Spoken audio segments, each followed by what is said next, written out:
Muchísimas gracias, querido Ariel. Y bueno, ¿qué les parece si empezamos con este tema que yo les había adelantado y prometido? Porque importante es tener información veraz para buenas medidas, para no alarmarse y no especular. Es por eso que iniciamos rápidamente y le damos la bienvenida a María Bolivia Rota. Ella es directora nacional de epidemiología y vamos ingresando ya en materia porque es un tema muy complejo que día a día va desinformando a las personas. Ya lo hemos visto en otros países. Ya se tiene esta nueva cepa en nuestro país. Bienvenida, María Bolivia, un gusto tenerla en Estudio Abierto. ¿Cómo le va? Buenas noches. Un gusto estar también en el programa. Gracias. Bien, nosotros tenemos desde hace 2 semanas ya la presencia de casos, una presencia de un brote en poblaciones fronterizas con la República del Brasil.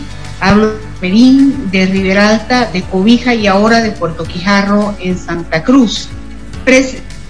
Estamos pensando que sí, que podría ser la cepa brasileña. Ya se han tomado las muestras a estas personas que han salido positivas y van a ser secuenciadas gracias a un convenio que tenemos con el Instituto Fiocruz del Brasil y el Instituto Anlis Malbrán de la Argentina, de Buenos Aires, Argentina.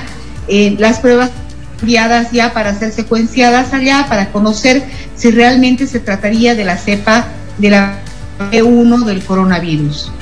Bueno, esa era una de las consultas que nos hacían las personas, porque abrimos nuestras redes sociales para que nos hagan consultas. Hay mucha desinformación que alarma a veces a la gente. Dicen, ¿cómo vamos a saber si es la nueva cepa o no? Bueno, tenemos laboratorios, convenios con esos laboratorios donde se va a saber en horas nada más, en días nada más, si es o no la nueva cepa. Pero el tema sintomatológico, ¿cómo podría llegar a incidir? ¿Cómo sabríamos o cómo sabe una persona que tiene o no esta nueva cepa, más que todo en el norte del país? Lo que sucede es que la variante brasileña tiene una sintomatología distinta, que es caracterizada porque tiene una cepa con muchísima virulencia, su velocidad de contagio es muy alta, contagia mucho en muy poco tiempo. Por otra parte, debuta con enfermedad diarreica aguda, esos niños, que parece ser una diarrea infantil bacteriana, y resulta que cuando le hacemos el TR es coronavirus.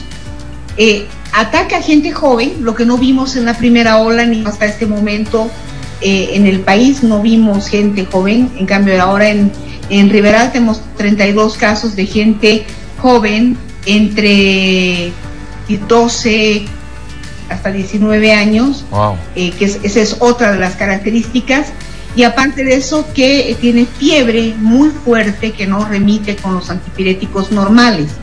Entonces, lo que se ha hecho es asegurarnos que estos sitios estén cubiertos con medicamentos, las diagnósticas, para poder diagnosticar en la fase temprana la enfermedad, para que no se llegue a que se convierta en un caso grave. Y lo que también vamos a hacer, ¿no? Ya se ha enviado 60,000 dosis a Cobija la semana pasada, y ahora se ha dejado 2.500, el C de Santa Cruz ha dejado una 500 vacunas en Puerto Quijarro para vacunar. Ya está la vacunación en estos lugares fronterizos a personas mayores de 60 años y a personas con enfermedad base.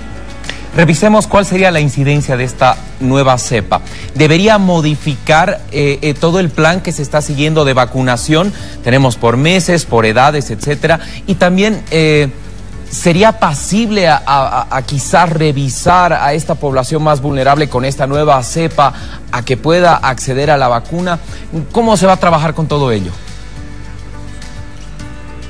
No se está alterando el cronograma de vacunación, Rolando, en ningún momento. Lo que se está haciendo es enviar las vacunas de manera temprana, adelantar en las regiones fronterizas la vacunación, puesto que por la presencia de la cepa, lo que nosotros tenemos que asegurar es que las personas tengan inmunidad frente a esta cepa, y la vacuna es la que otorga la inmunidad. El resto del país va a ser con el mismo calendario de vacunación, con el mismo cronograma de vacunación definido, y hemos entregado a la población, ¿no es cierto? A partir del 1 de abril vamos a vacunar mayores de 60 años y personas con enfermedad de base, y así luego el mes de mayo vacunaremos a las personas de 50 a 59 años y así sucesivamente hasta los 18. En cambio, en la frontera estamos adelantando la vacunación porque la epidemia es muy dinámica y nos obliga a tomar decisiones para poder hacer frente a contener.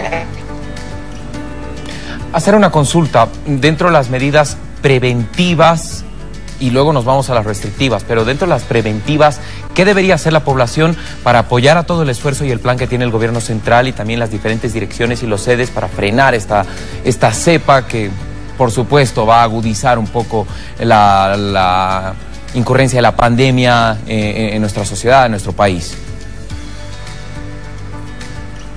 No bajar la guardia, eso es lo más importante.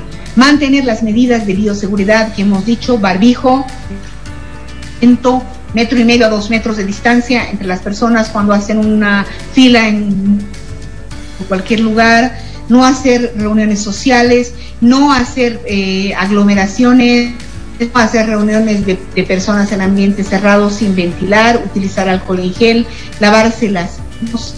Es muy importante tener estas medidas de seguridad y no en ningún momento, porque no estamos todavía resolviendo, ni estamos iniciando la vacunación y necesitamos que las personas se sigan cuidando.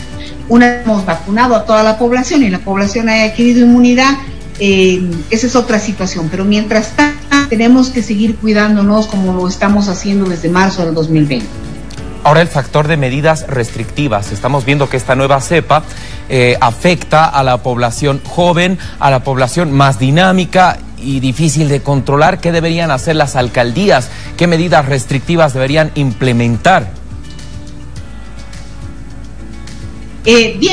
Nosotros tenemos ya unas medidas que se han implementado en las, sobre todo el control de fronteras, que es lo más importante. Esto se está haciendo con migración, la toma de muestras, el diagnóstico temprano de aquellas personas que puedan tener coronavirus, que han salido positivos en las muestras, control de los contactos, búsqueda activa de caso, seguimiento de los contactos estrechos, aislamiento de estos contactos estrechos y tratamiento de los pacientes que sean positivos. Todo esto con los pacientes que están en esta situación en la frontera, ¿no? Y además tenemos en todos los hospitales están cubiertos con medicamentos, con lo que necesitan. Se ha llevado también aquello que sea necesario para poder cubrir adecuadamente la pandemia en estos sitios. Muchas gracias, María Bolivia, por tu tiempo, por conversar abiertamente con nosotros este tema que es complejo todavía. Pero, por favor, si nos podemos ir así con 2 palabritas simples a la gente que pueda colaborar con el trabajo que está realizando el gobierno central. De nada va a servir si la gente no se cuida, no ayuda con estas medidas. Sí, no nos vamos a cansar de pedirles a las personas que acaten las medidas de distanciamiento obligatorio, de uso de barbijo, de uso de lavado de manos, de llegar a la casa, higienizarse antes de saludar a los seres queridos, utilizar la limpieza de las superficies, no ir a aglomeraciones, no estar en pies, porque estamos frente a una amenaza que es la probabilidad de tener la cepa P1 entre nosotros. Nuevamente, muchísimas gracias, María Bolivia, por tu tiempo. Siempre bienvenida y va a ser un placer conversar contigo de estos avances conforme se va tratando de frenar el impacto de la pandemia en nuestro país. Muchísimas gracias y siempre bienvenida. Hasta otro momento. Muchísimas gracias a ti, Roland.